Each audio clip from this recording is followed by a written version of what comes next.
say, kids, what time is it?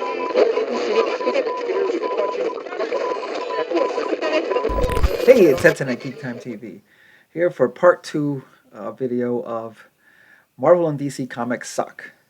But instead of concentrating on comics that you shouldn't be reading, because they're not that good right now, I'm going to give you some recommendations for creator-owned independent comics that are alternatives that you could be reading right now, as opposed to the Marvel and DC. Before I get to my recommendations, please take a moment to hit that subscribe button if you haven't already done so. We really appreciate all of our subscribers, and it really does help us grow the channel. So let's get right to it. First one is, now this is a comic that we've been talking about on our channel for quite a while. It came out last year, about August, September last year. It's Eric July's first comic, and obviously it became very popular right away. You can see that he made almost $4 million off of this, and you could still, I highly recommend it. I got it, I read it, I thought it was really good. I highly recommend it. You could still go onto his site and buy it, and definitely something that's a higher quality right now. The next one is, okay, so this is created by Jonathan Hedrick. And I have to admit, I hadn't heard about him before, maybe a couple years ago, when he came out with this little gem. It's called The Recount. It's a 4-issue miniseries. A couple years ago, maybe a year or two ago, so you could get it in the trade paperback right now. Try not to talk too much about it where I can give too much spoilers, but basically it's about when people on the opposite sides of the political aisle go too far, and then the chaos and violence that results from that. I'm just going to make it as general as possible, but as soon as I started reading the first issue, it grabbed my attention right away, and I loved it all the way to the end. And now he is now currently, this is his other one that just coming out this year. It's currently on, it's a 5-issue series called The Dream Master, and it's currently on issue 3. I think you could still go out to your local comic shop and find the first couple issues. It's about in this being in your dream world, or more like your nightmare world. He patrols that reality, the dream world, helping people. It's based on the premise that, if you have if you have a nightmare and you get hurt or killed in that nightmare, then you really get hurt or killed. So he's like kind of patrols that reality and helps you get through your nightmare safely. And there's a bit of a mystery behind him that we don't know yet, where he doesn't really remember who he was or what was going on with him in the non-dream world reality, I guess. So there's that mystery that still hasn't been revealed. This is another one. As soon as I read the first issue, I really liked it. I know it's not like I know this stuff has been done before, but he brings a unique quality to this type of premise. Then we move over to, now Jeff Johns wrote this 6-issue series called Geiger about a year and a half ago. And I highly recommend it. It's a post-apocalyptic comic. It's a great story in how he tells it. It's not your typical post-apocalyptic story. He does a really good job just building this world. It's like their first, him and Jeff Johns and the artist Gary Frank. It's like the first series that they're really released in this new creator world that they're trying, this new universe that they're trying to build, where they're going to do all their titles that are in the same universe but about different people. I really loved it. You could definitely go and get it in the as a trade paperback, and I highly recommend it. Jeff Johns is not new to comics. Obviously, he's worked a lot for DC, and he does great stuff. And I'm really glad that he kind of took this step to get away from like mainstream comics and do his own creator own world and characters, which is much better than what we're getting from there. And currently related to this universe, he's got Junkyard Joe. It's also a 6-issue series. I believe it's on issue 5. So he's almost done with this. It's really good. This is a character that was introduced in Geiger, but not a major character. He's just in one issue about this android that helps he fights in the Vietnam War, and he helps the squad out, like saves them. And then afterwards, in this series, Junkyard Joe, after the first issue is telling how he fought in the Vietnam War with this company and helping them out, and then afterwards, now it's years later, and he goes and seeks out a survivor from that squad, and he's trying to just trying to find a life for himself. There's still a lot of mystery behind, who built them and how he was built and what was he used for. But there's Jeff Johns and Gary Frank with the art puts a lot of like humanity into him. It's really really good. There's another one here, of course. Okay, so now we get to James Tynion IV, who I've talked about in the last video. He did. As I said before striking out on his own and doing all creator-owned comics, he was working for DC 2-3 years ago. He did an awesome run on Detective Comics, which does a great job with Batman and Tim Drake's characterization, and also other characters.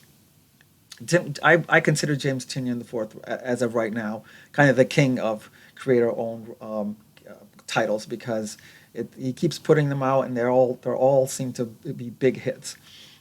Back when he was working for DC, he was brought in to do like I believe I can't verify this, but I believe he was brought into the main Batman title after his Detective Comics as kind of like an emergency type, just to cover to do Batman for a little while, because Tom King's run had towards the middle. I admit I did like the early Tom King Batman, but towards the middle and ending of his run, kind of got off the rails, and I think they kind of took it away from him before he finished. He wanted to finish it, and they brought in James Tynion IV. For someone who just started it all of a sudden, he did a great job. It was a very short run, and then he kind of struck out on his own, doing more creator owned. And you probably, you might be asking, well, if he was doing such a great job with Batman, why was it a short run? Well, that was Tynion's decision, not DC. DC actually offered him a 3-year exclusive contract to continue doing Batman, and you would think that's kind of like a no-brainer, because steady work in this bad economy, with a title that's very high profile, their best selling title, and he turned it down. 10, 20 years ago, that would have been the stupidest decision you could make. But right now, the way Marvel and DC is conducting their titles, and kind of like making sure that their writers put in all this activism and identity politics, he did the right thing. He took a chance on himself. At that time, he was already writing Something is Killing the Children Here, published by Boom Comics, and this had become a big hit. So he knew he could do it. This is something that I love this title. It's on right now. It's issue 30 currently. It's still going strong. This is a title that's being pushed by a strong female lead, Erica Slaughter, and it's awesome. I couldn't recommend it more. And you could, like I said, issue 30, so you could go back and get the trade paperbacks pretty well. It's become such a hit that collecting the individual comics right now is way too expensive. But you can get the trade paperback, about 5 or 6 trade paperbacks, and I like to I've already gone back and reread it again from issued one because you know it's really good. Um, and so Tinian turned DC down and started started pumping out more and more titles that are have become all have according to the sales numbers have become big hits. The next one he put out was soon as he turned DC down, he started this one, Department of Truth, published through Image, and that became a big hit right away. It's about conspiracy theories. Of course, that's a big thing now. So that's a really popular concept, and he's been killing it with this one.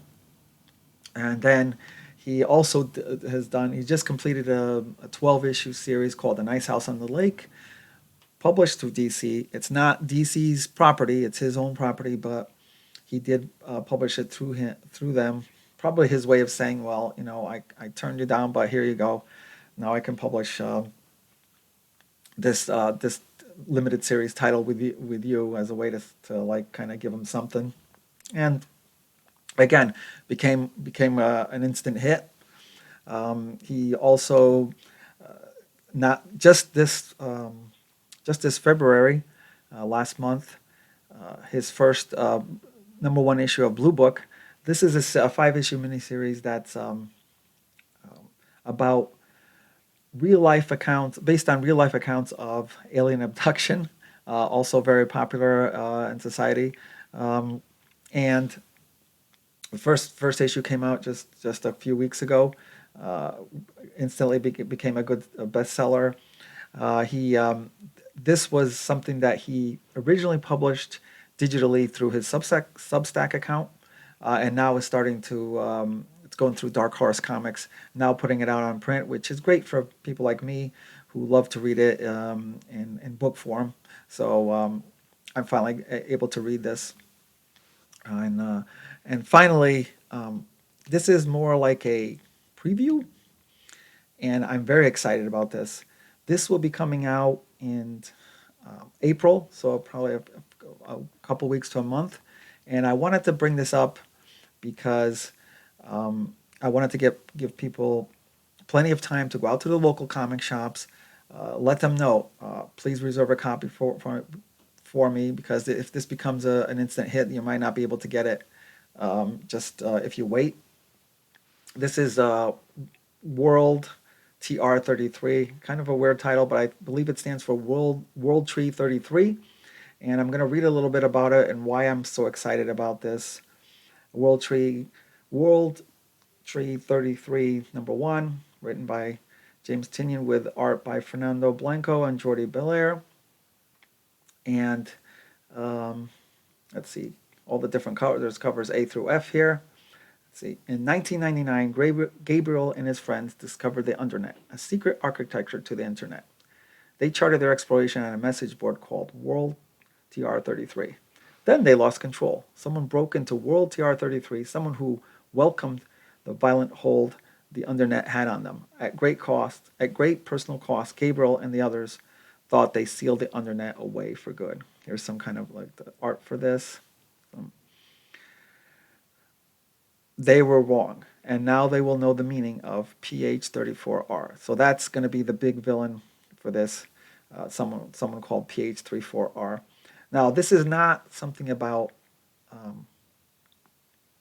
he calls it the Undernet. So this is not the dark net.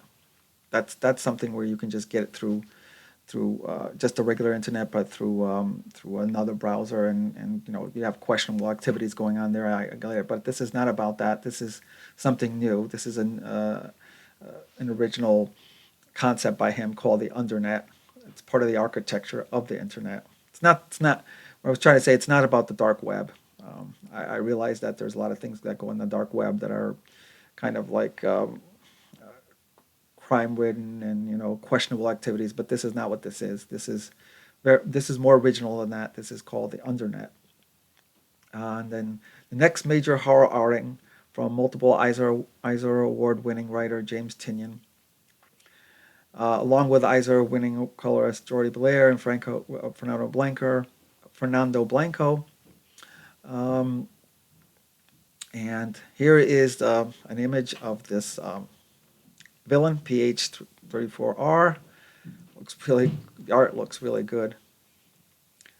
Calling it a long-form horror novel in comic book form, he introduced the mysterious and terrifying PH-34R. She has come from the internet to kill you, and the rest of us. I think she's the most frightening character I've ever written. This is coming from Tynion himself, and for him to say this is the most frightening character, that's saying a lot considering how much he's already done. So this is why I'm excited about this title. PH-34R is the antagonist of our techno horror series, and she is going to kill a lot of people in this book. Coming from Image Comics in April. So you got plenty of time to go out to your local comic shop, have them reserve a copy for you. I think it's, based on what I've seen, based on what Tynion has said, I believe this is going to be an instant hit. I just love this cover, the way this is. And actually, my favorite cover is cover C, which is by Jenny Friesen. I have the image right here. I just love this cover here. This is one of the variant covers. I'm gonna lay out the extra cash for this cover because for this variant because I really like it. And there you have it. So I really think this is going to be a big hit. I think this is going to be good. I hope you go out to your local comic shop. This terrible economy has really hit small businesses really bad, and comic shops are especially not doing well there. I hope you go out and support them. It doesn't have to be about going and buying Marvel and DC anymore. There's a lot of independent comic books out there. Just browse around and look for try something new, and you're probably going to find a really good story. And come back and here and leave me a comment. If you have a recommendation you find that I didn't cover here, I'd love to hear from you because I'm always looking for other independent titles. And that's it. Well, there is one more comic title that I want to recommend, but not yet. I want to make a totally different video of it because it just came out, and I'm going to go thoroughly read it and kind of have a review of it. So I will recommend that very, very soon. But for now, this is the ones I'm reading. Let me know in the comments what you're reading. And that's it for me. So thank you for watching, and I'll see you soon, and happy reading. If you enjoyed this video, please give us a thumbs up below. Also, please subscribe to GeekTime TV. It really helps us grow the channel. And make sure you hit that bell icon in order to receive notifications every time we drop new content here. You can also check us out on social media on Twitter, Facebook, and Instagram at GeekTimeNet. Thanks again for watching. We will see you soon. Say, kids, what time is that?